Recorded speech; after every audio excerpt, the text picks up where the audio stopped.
Hello and welcome to Other Film Photography. A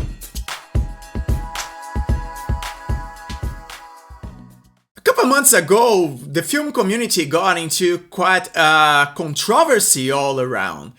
That was due to cinestill going around some manufacturers and distributors that were distributing some similar film to the cinestill A7III. I'm not gonna go into the details of the whole situation and all the thing. You can look that online. There are plenty of videos and articles to read about. But on a nutshell, basically some competitors decided to do that and charge a lot cheaper for the same sort of product. It's good to remember that basically the product that we're talking about is Kodak Vision3 500T. That all these producers get in big bulks from Kodak, remove the remjet, repack, and sell to us as a different thing. And while I was researching and reading and, get information about what was going on with cinestill and all this mess that was going around, I got actually very curious about trying the original thing.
Kodak 500T is a cinematic film used for moving pictures.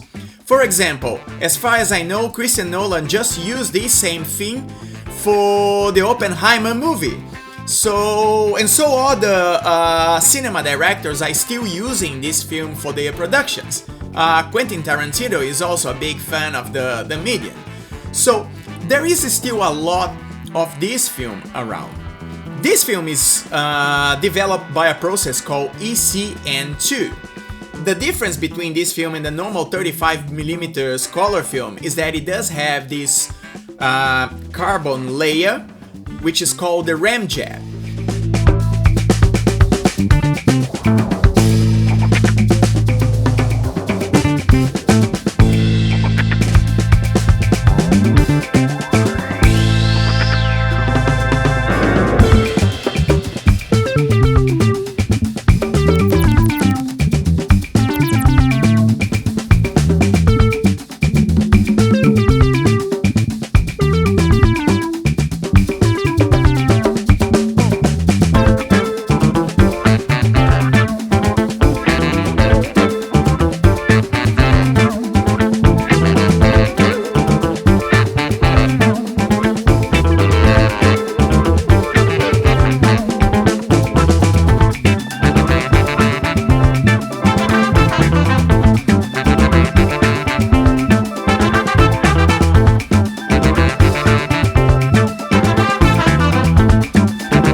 Kodak 500T uses a process called the ECN2, and that's a specialized sort of development that you need for this film.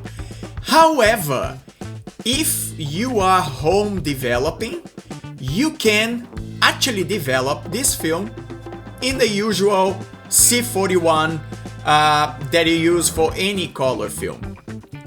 The problem is, do not take this film to your local lab, because if they do develop that, the remjet is going to mess up with their chemistry, and you're gonna end up with quite a big bill to fix the lab, because it cannot be mixed with the usual C41. So why shoot this film then? That's a pretty simple answer. Price. A roll of cinestill here in Finland is selling for about 22 euros. A roll of Portra 400, for example, is selling for 20. I got 4 rolls of this and it cost me 40 euros.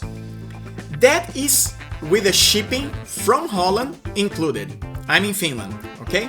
So it pretty much costs like half price on the package and shipped than what it would cost a cinestill or a usual Portra. And here's the thing, if you decide to go down to the book loading path, which I'm pretty sure I'm going to do it, it's gonna be even cheaper, because you can get like the 30 meters rolls and load your own canister and have it for even cheaper than this, 7 euros that I paid without the shipping. And what about the remjet? How do we get rid of it, and how do we get the film to be developed in a normal C41 process? That's actually a pretty simple way to do it. I was surprised how simple it was. In every C41 development that you do, you have, before you start with the chemicals, with the C41 chemicals, you have the pre-bath. The pre-bath, you spend 3 minutes soaking the film in hot water. The only difference that you have is that you mix some baking soda with this pre-bath and shake it to make sure that the remjet comes off. After that, it comes off pretty easily. As a matter of fact, I'm gonna put very soon another video showing how I did to develop this film, which was my very first 500T, so all the mistakes that I could have done are there, and I still got good results.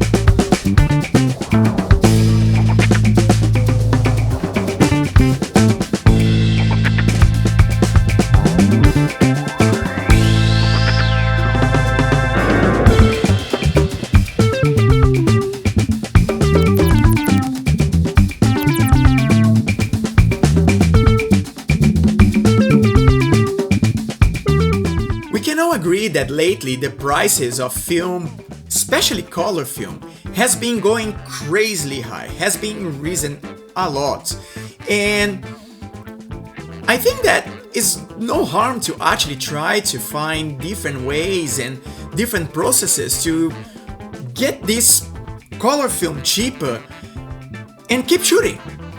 It's not much more complicated than doing a normal C41 at home. And like I mentioned before, buying on the book and loading your own rolls to shoot makes it even cheaper. So if you're the kind of person who likes to do a bit of DIY and likes to learn different processes and how to get into different things in film photography, I highly recommend you to try the Vision3 500T. Of course, that tungsten light, you might have to work with it a little bit in post. There are certain situations that it might not be that suitable, but then again, if the 500T is not the one, try the 250D, which is a daylight balanced film, but it's still the same process. I hope this opened you to try the different and test something that, like I said, might save you quite a bit of money and give you the same joy as any of the other color films that you have around. So if you like this video, please give the thumbs up, subscribe to the channel, leave your comments on the section below, and let's talk about what are your experiences with this cinematic moving picture film, if you have tried before, if not. But anyway, let's keep the conversation going on.